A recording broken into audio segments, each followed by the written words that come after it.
team. We need to all be leaders to go where we want to go. No, go ahead. I don't know if we talked to you since the hit you had in the second scrimmage that was also on social media too. Like, what's kind of the mindset you're bringing this season? Maybe anything different than before? I wouldn't say it's anything different, man.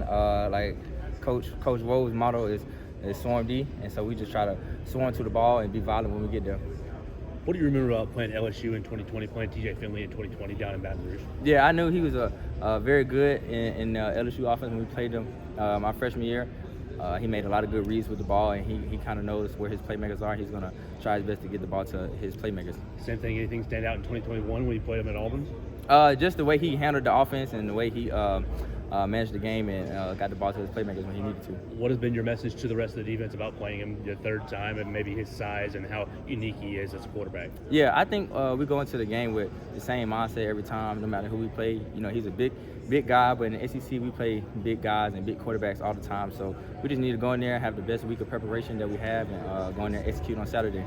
That physicality that Nick asked about a minute ago, is that something that you kind of preach to the safety room now that the season's coming up?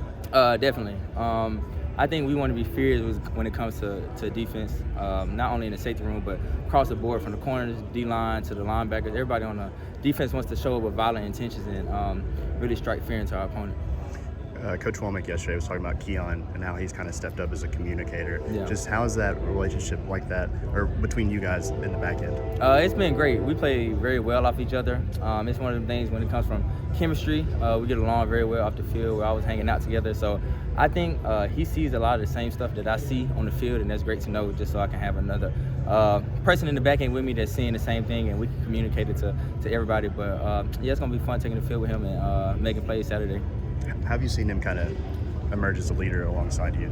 Yeah, coming into a new team and a new school is definitely going to be kind of hard to get out your shell at first, but as the summer went on and the spring kind of went on, as we spent more time together, he came out his shell a little bit more, and yeah, he fits in right with us. For you being named a captain for a second year in a row now before the season, what did that mean, and what does that say about the way that your teammates view you? Yeah, it meant a lot. Like you said, before the season, this is the first time we've done that since I've been here at Bama. So for them to pick us and me for before the season, it was a big honor, just because they're looking at us to lead the team this year. But we just want to make sure that everybody knows that everybody on the team is a leader, and just because you're not a captain doesn't mean you can't speak up when you see somebody not giving it their all at practice. But yeah, definitely a blessing and an honor. You and Jalen were both captains last year, but now you add Deontay and Tyler to that mix. Just what have you seen from both of them from a leadership standpoint? I feel like they've been more vocal, especially D-Law this year.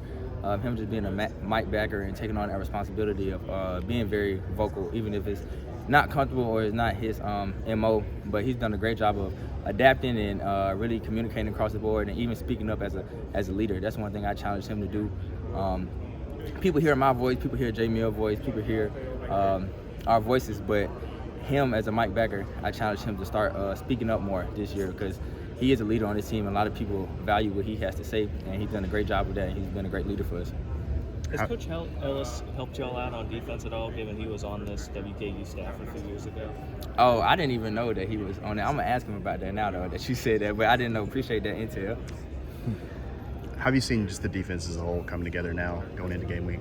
I think we understand the philosophy of our defense way better than we did in the spring. The more reps we got, the better we got, and each day during fall camp, we just try to come out and get better and better. Going against the best offense in the country, and the tough looks that they give us each and every day from day one, it's very encouraging for our defense, because sometimes you might lose, but if you execute well against Coach DeBoer offense, Coach Sheridan offense, then most of the offenses you see are not going to be as complex as that. So it's great for us to go against them every day.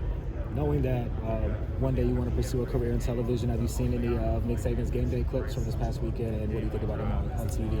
I have not seen any of his game day clips. We had practice, but yeah, I didn't see Coach on TV a couple times. I definitely take a little visit piece of stuff he does on TV, and how he goes about the situation being on TV and his segments that he has. But it's fun, and hopefully I get to do that one day when I'm done playing.